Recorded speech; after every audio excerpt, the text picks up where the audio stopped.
जी बिस्मिल्लाहिर्रहमानिर्रहीम, अस्सलाम वालेकुम। Welcome to Al Farooq academy. I am doctor Ubaidur Rahman. और जो नेक्स्ट हमारा टॉपिक है एंजाइम्स के चैप्टर नंबर 3 में, that is characteristics of enzymes, कि एंजाइम्स की प्रॉपर्टीज़ क्या हैं, एंजाइम की खुसूसियात क्या हैं, ऐसी क्या प्रॉपर्टीज़ हैं जो कि हमें एंजाइम को पढ़ने से पहले पता होनी चाहिए कि ये बातें हैं जो कि एंजाइम के फ़ीचर्स हैं, कि एंजाइम की करैक्टरिस्टिक्स हैं। कुछ में से इसमें से 3 4 8 पॉइंट्स कैरेक्टरिस्टिक्स के बुक में लिखे हुए हैं। 3 4 पॉइंट्स ऐसे हैं जो कि हमें पहले कल वाले टॉपिक से ही समझ में आ गई है बात की कि एंजाइम्स के क्या प्रॉपर्टीज़ हैं, क्या फीचर्स हैं। तो जो पहला पॉइंट बुक में लिखा है that is all enzymes are globular proteins. तो ये बात तो कल ही डिस्कस हो गई थी कि जितने भी एंजाइम्स हैं इस दुनिया के अंदर सारे के सारे प्रोटीन्स हैं, और जो प्रोटीन्स हैं वो अमाइनो एसिड से मिलके बनते हैं। जो प्रोटीन्स अमाइनो एसिड से मिलके बनती हैं, तो अमाइनो एसिड्स के दरमियान हर दो अमाइनो एसिड के दरमियान पेप्टाइड बॉन्ड होता है, और इन अमाइनो एसिड्स के मिलने से एक लंबी पेप्टाइड चेन बन जाती है जिसमें बहुत सारे अमाइनो एसिड्स जुड़े होते हैं। तो चूँकि बहुत सारे अमाइनो एसिड जुड़े होते हैं तो इस चेन को बोलते हैं polypeptide chain. Poly means many, peptide means peptide bonds. यहाँ पर अमाइनो एसिड्स की बात हो रही है कि ढेर सारे अमाइनो एसिड जुड़े हुए हैं और एक पॉलीपेप्टाइड चेन बन गई है। तो अगर वो पॉलीपेप्टाइड चेन स्ट्रेट चेन में पड़ी रहे, ऐसे पॉलीपेप्टाइड चेन स्ट्रेट चेन में पड़ी रहे, तो इनको फाइब्रस प्रोटीन्स बोलते हैं। लेकिन अगर इसकी बजाय वो पॉलीपेप्टाइड चेन्स एक दूसरे के ऊपर फोल्ड हो जाएं, कॉइल हो जाएं, और कॉइल होने के बाद एक सर्कुलर स्ट्रक्चर इख्तियार कर लें, ग्लोबुलर स्ट्रक्चर इख्तियार कर लें, जिसके अंदर पॉलीपेप्टाइड चेन ऐसे फोल्ड हुई होंगी, कॉइल हुई होंगी इसके अंदर, तो इस तरह के प्रोटीन को हम स्ट्रक्चर को हम बोलते हैं कि यार this is globular protein.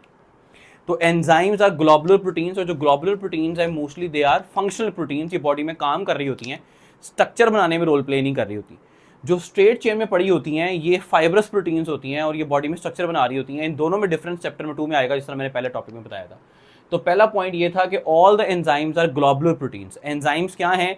Globular proteins है, प्रोटीन्स हैं। दूसरा इंपॉर्टेंट पॉइंट क्या है कि एंजाइम्स क्या करते हैं?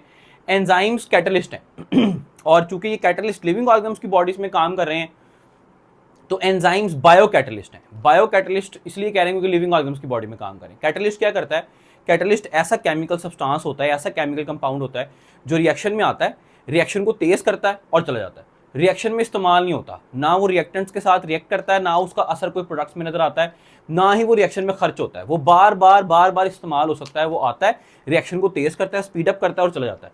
तो एंजाइम्स चूंकि बायो कैटलिस्ट हैं, तो सेकंड इंपॉर्टेंट पॉइंट क्या है कि they increase the rate of reaction, they speed up the rate of reaction. Rate of reaction को, रिएक्शन की रफ्तार को इंक्रीज कर देंगे, बढ़ा देंगे।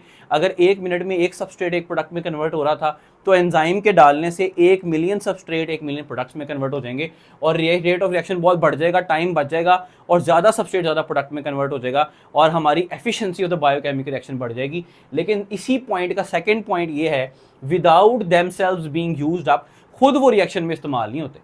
एंजाइम्स कैटलिस्ट हैं। कैटलिस्ट का काम ये है कि वो आए, रिएक्शन तेज करे और खुद इस्तेमाल ना हो रिएक्शन में। तो एंजाइम भी बिल्कुल ऐसा ही है कि they increase the rate of reaction without being used up, खुद इस्तेमाल नहीं होंगे। ठीक है, 2 पॉइंट्स हो गए। तीसरा पॉइंट ये है कि they are specific in their action. Specific का वर्ड मतलब स्पेसिफिसिटी। स्पेसिफिसिटी का मतलब यह है कि मखसूस, स्पेसिफिक मखसूस। मखसूस का मतलब यह है कि एक एंजाइम एक रिएक्शन के लिए मखसूस है। अगर कोई भी एक केमिकल रिएक्शन है, फॉर एग्जाम्पल अगर हम ग्लाइकोलिसिस का पहला रिएक्शन ले लें, glucose changes to glucose 6 phosphate, this is a reaction. और ये जो रिएक्शन करा रहा है इस एंजाइम का नाम है ग्लूकोकाइनेज या हेक्सोकाइनेज। ये जो एंजाइम है ये इस रिएक्शन के लिए स्पेसिफिक है। ये रिएक्शन, ये एंजाइम कोई और रिएक्शन नहीं कराएगा। तो एक एंजाइम एक ही रिएक्शन कराएगा, एक एंजाइम एक ही खास सबस्ट्रेट को तोड़ेगा। ऐसा क्यों है? ऐसा इसलिए है कि हर एंजाइम की खास स्पेसिफिक एक्टिव साइट है। ये बात कल भी हुई थी, या आगे फिर होगी बात। हर एंजाइम की एक खास एक्टिव साइट है और उस एक्टिव साइट की एक प्रॉपर शेप है। हर सबस्ट्रेट ने, जो उसका सबस्ट्रेट होगा, उस सबस्ट्रेट ने उस एक्टिव साइट के अंदर आके फिट होना है। तो उस सबस्ट्रेट की वैसे ही शेप होगी जैसी उस एंजाइम की एक्टिव साइट होगी, उसके कॉम्प्लीमेंट्री होगी, ताकि वो उसमें आके फिट हो सके। तो जो सबस्ट्रेट की शेप है तो वही आके एंजाइम की एक्टिव साइट में लग सकती है। तो इसका मतलब यह है कि एंजाइम की एक्टिव साइट और सबस्ट्रेट एक दूसरे के लिए बने हैं। तो एंजाइम उसी सबस्ट्रेट को अपने साथ लगाएगा जो उसके लिए बना है, जो उसकी एक्टिव साइट के स्ट्रक्चर को मैच करेगा। दूसरा सबस्ट्रेट एंजाइम अपने साथ अटैच ही नहीं कर सकता। तो इसलिए एंजाइम क्या, हम क्या कहते हैं कि enzymes are specific in their action. Enzyme specific है अपने काम करने में। एक एंजाइम एक सबस्ट्रेट, एक एंजाइम एक रिएक्शन। सिंपल ये बात याद रख लें स्पेसिफिसिटी की कि एक एंजाइम एक सबस्ट्रेट को तोड़ेगा, एक एंजाइम एक रिएक्शन कराएगा। लेकिन रिसेंट स्टडीज में, रिसेंट डिस्कवरीज में ये पता चला कि कुछ रिएक्शंस ऐसे हैं जो कि 2-3 रिएक्शंस एक ही एंजाइम करा रहा है। मोस्टली ऐसा है, 90% ऑफ द रिएक्शंस ऐसे हैं कि एक एंजाइम एक रिएक्शन कराता है। लेकिन कुछ रिएक्शंस ऐसे हैं कि 2-3 मिलते जुलते रिएक्शंस एक ही एंजाइम करा रहा है। तो इसलिए बुक वाले ने यहां पर ये पॉइंट लिखा है कि enzymes are specific in their action but they can also catalyse a group of related reactions. अगर रिलेटेड रिएक्शंस हैं, एक जैसे सबस्ट्रेट है, मिलते जुलते हैं, तो वो एंजाइम अपनी एक्टिव साइट के साथ लगा सकता है उस सबस्ट्रेट को भी और उसको भी तोड़ सकता है। तो एंजाइम रिलेटेड रिएक्शंस को कैरी आउट कर सकता है। तो वैसे तो एक ही आप याद रखेंगे, एक एंजाइम एक ही सबस्ट्रेट को तोड़ेगा, लेकिन कुछ रिएक्शंस जो कि 3-4 रिएक्शंस होंगे वो एक ही एंजाइम भी करा सकता है। तो ये तीसरा पॉइंट हो गया, that is specificity of the reaction. चौथा पॉइंट क्या है कि एंजाइम ने रिएक्शन को स्पीड अप कर दिया। ये तो बात हमें पता चल गई कि एंजाइम ने रिएक्शन रेट को स्पीड अप कर दिया, तेज कर दिया और खुद इस्तेमाल नहीं हो। कैसे तेज कर दिया भाई? एक्टिवेशन एनर्जी को कम करके कर दिया। एक्टिवेशन एनर्जी क्या है? ये कल भी बारे में बताया था। Activation energy is the minimum amount of energy that is required to start a chemical reaction. एक केमिकल रिएक्शन को स्टार्ट करने के लिए, किक स्टार्ट करने के लिए, धक्का लगाने के लिए जो कम से कम मिकदार एनर्जी की चाहिए उसे एक्टिवेशन एनर्जी कहते हैं। एक रिएक्शन को स्टार्ट करने के लिए जो कम से कम अमाउंट चाहिए, अमाउंट ऑफ रिएक्शन के लिए, एनर्जी के लिए चाहिए, that is called activation energy. तो उस एक्टिवेशन एनर्जी को जो रिएक्शन के लिए चाहिए एंजाइम कम कर देगा। तो अगर एनर्जी ज़्यादा चाहिए होगी तो उतना ही रिएक्शन को कराना मुश्किल है क्योंकि ज़्यादा एनर्जी देनी पड़ेगी। जितनी एनर्जी कम देनी पड़ेगी उतना रिएक्शन फौरी हो जाएगा, उतना सबस्ट्रेट प्रोडक्ट में फौरन जल्दी से कन्वर्ट हो जाएगा। तो एंजाइम्स क्या करेंगे? एक्टिवेशन एनर्जी को कम कर देंगे। ये बात कल भी मैंने इस तरीके से समझाई थी कि फॉर एग्जाम्पल समझें कि एक ये पहाड़ है और इस पत्थर को मैंने यहाँ से, इस पहाड़ से इस तरफ गुजारना है, इस तरफ फेंकना है। तो अगर ये पहाड़ लंबा होगा, बड़ा होगा साइज में, तो इस पत्थर को फेंकने के लिए इस साइड पे जो फोर्स लगानी पड़ेगी मुझे वो ज़्यादा होगी। लेकिन अगर एंजाइम ये समझ लें पहाड़ एक्टिवेशन एनर्जी है, अब अगर एंजाइम इस पहाड़ को छोटा कर दे, कम कर दे एक्टिवेशन एनर्जी को, तो अब इस पत्थर को यहाँ से यहाँ लेके आने में एनर्जी कम लगेगी, फोर्स कम लगेगी। तो एक्टिवेशन एनर्जी कम करने से क्या होगा कि रेट ऑफ एंजाइम एक्शन बढ़ जाएगा। तो चौथा इंपॉर्टेंट पॉइंट ये था कैरेक्टरिस्टिक का कि enzymes decreases the activation energy of the reaction, enzyme lowers the activation energy of the reaction. Enzyme activation energy जो चाहिए रिएक्शन के लिए उसको कम कर दे। पांचवा पॉइंट क्या है? ये बात भी हम कल पढ़ चुके हैं कि मोस्टली एंजाइम्स ऐसे हैं जो कि सिर्फ प्रोटीन्स हैं और उनको कोई काम करने के लिए कोई एक्स्ट्रा पार्ट नहीं चाहिए। लेकिन कुछ एंजाइम्स ऐसे हैं जिनको काम करने के लिए एक एक्स्ट्रा नॉन प्रोटीन पार्ट की ज़रूरत है। ऐसे एंजाइम्स जिनको काम करने के लिए जो ऐसा पार्ट, जो नॉन प्रोटीन पार्ट है जो कि एंजाइम को चाहिए काम करने के लिए, सही से प्रॉपर काम करने के लिए, उस नॉन प्रोटीन पार्ट का नाम है कोफैक्टर। और इसकी 3 टाइप्स भी हमने कल देखी थी, एक्टिवेटर, प्रोस्थेटिक ग्रुप और कोएंजाइम।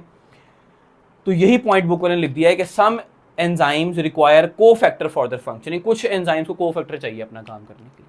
ठीक है, तो ये 5 पॉइंट्स जो है ना, ये इनमें से मोस्टली बातें ये सारी कल ही हम पढ़ चुके हैं। हमने ये भी पढ़ा था कि एंजाइम्स ग्लोबुलर प्रोटीन्स हैं, हमने ये भी पढ़ा था कि एक्टिवेशन एनर्जी को कम करते हैं, हमने ये भी पढ़ा था कि रेट ऑफ रिएक्शन को तेज करते हैं, हमने ये भी पढ़ा था कि एंजाइम स्पेसिफिक होते हैं, एक एंजाइम अपने सबस्ट्रेट को ही तोड़ेगा, और ये भी पढ़ा था कि कोफैक्टर्स क्या होते हैं। तो जो ये 5 पॉइंट्स है जो मैंने इस साइड पे लिखे हैं, ये 5 पॉइंट्स बेसिक हैं और ये बात कल ही हमने पढ़ ली थी। जो नेक्स्ट पॉइंट्स हैं, जो नेक्स्ट 3 पॉइंट्स हैं, इनको थोड़ी सी ज़्यादा एक्सप्लेनेशन की ज़रूरत है। ये मैं आप लोगों को समझा देता हूँ। अगर यहाँ तक की बात समझ में आ गई है तो वीडियो को लाइक कर दें, चैनल को सब्सक्राइब कर दें। तो नेक्स्ट पॉइंट है, there presence does not effect the nature of and products.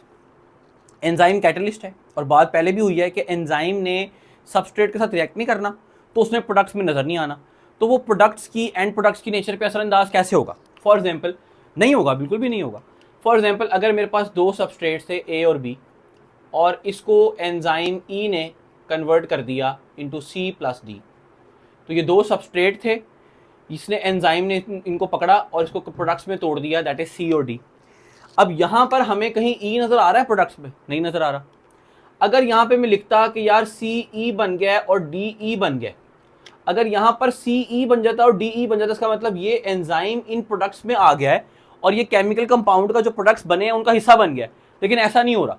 Enzyme reactants के साथ, सबस्ट्रेट के साथ बिल्कुल भी रिएक्ट नहीं कर रहा और वो प्रोडक्ट्स में बिल्कुल भी नज़र नहीं आ रहा, तो वो प्रोडक्ट्स की एंड प्रॉपर्टीज को इफेक्ट नहीं कर रहा।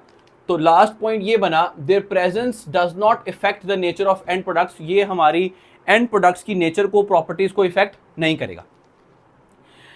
सेकंड लास्ट पॉइंट ये है कि small amounts of enzyme can accelerate chemical reactions. Catalyst ज़्यादा मिकदार में नहीं चाहिए होते, एंजाइम भी ज़्यादा मिकदार में नहीं चाहिए। थोड़ी सी भी अमाउंट में अगर एंजाइम होगा तो वो बहुत ज़्यादा रिएक्शन को तेज कर सकता है, स्पीड अप कर सकता है।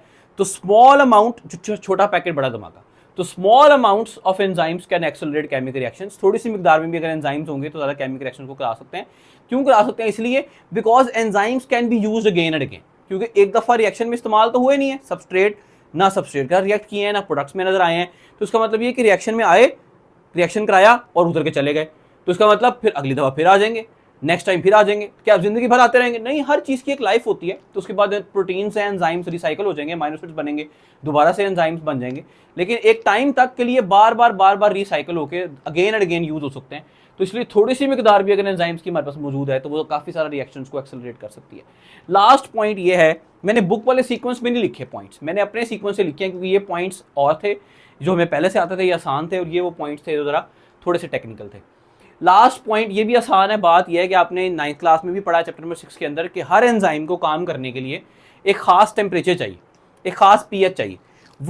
वो टेम्परेचर और पीएच जिसके ऊपर एंजाइम सही तरीके से अपना मैक्सिमम काम करेगा, बेस्ट काम करेगा, उस टेम्परेचर को, उस पीएच को हम बोलते हैं ऑप्टिमम टेम्परेचर और ऑप्टिमम पीएच।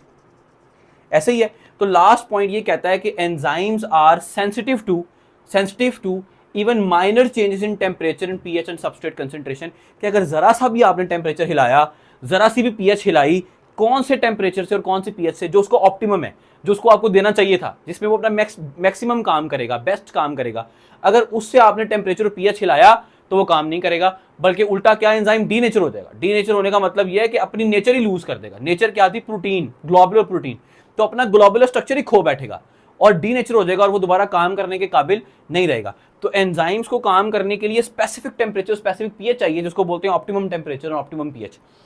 अगर एंजाइम को ये आपने ना दी, माइनर चेंजेस भी लेके आए, यानी अगर 37 डिग्री सेंटीग्रेड पे, 38, 37 पे, 37 टू 38 पे, 98.6 फ़ारेनहाइट पे एंजाइम काम कर रहा था, और पीएच हर एंजाइम की स्पेसिफिक है, पेप्सिन की 2 है, स्लाइवरी एमाइलेज की 6.8 है, वो सारे आगे लिखी हुई है, वो आगे आ जाएंगे इंशाल्लाह। तो अगर जरा से भी हिलाया इस पे से तो एंजाइम काम करना छोड़ देगा। तो इसका मतलब यह है कि enzymes are sensitive to minor changes in temperature, pH and substrate concentration. Substrate concentration में कैसे, ये इंशाल्लाह जो नेक्स्ट हमारा टॉपिक आएगा मैकेनिज्म ऑफ एंजाइम एक्शन के बाद, factors affecting the rate of enzyme action, उसमें सबस्ट्रेट कंसंट्रेशन की पूरी हेडिंग है, पूरा पैराग्राफ है, उस पर समझाऊंगा कि ये किस तरीके से इफेक्ट करेगा। ठीक है, दैट्स इट। पॉइंट्स को दोबारा से रिवाइज कर लें एक दफ़ा। ग्लोबुलर प्रोटीन्स है, रेट ऑफ रिएक्शन को तेज करेगा, स्पेसिफिक है, एक एंजाइम एक सबस्ट्रेट को तोड़ेगा, एक्टिवेशन एनर्जी को कम कर देगा, रिएक्शन को स्पीड अप कर देगा। कुछ एंजाइम्स ऐसे हैं जिनको कोफैक्टर चाहिए काम करने के लिए। एंजाइम्स नेचर ऑफ सबस्ट्रेट को या नेचर ऑफ प्रोडक्ट्स को कोई इफेक्ट नहीं करता, आता है, रिएक्शन कराता है, उतर के चला जाता है। थोड़ी सी मिकदार में भी एंजाइम मौजूद होगा तो बहुत ज़्यादा रिएक्शन तेज हो सकता है। और लास्टली कि टेम्परेचर खास पीएच पे एंजाइम काम करता है, अगर ज़रा सा भी हिलाया तो एंजाइम काम नहीं करेगा। Thank you very much.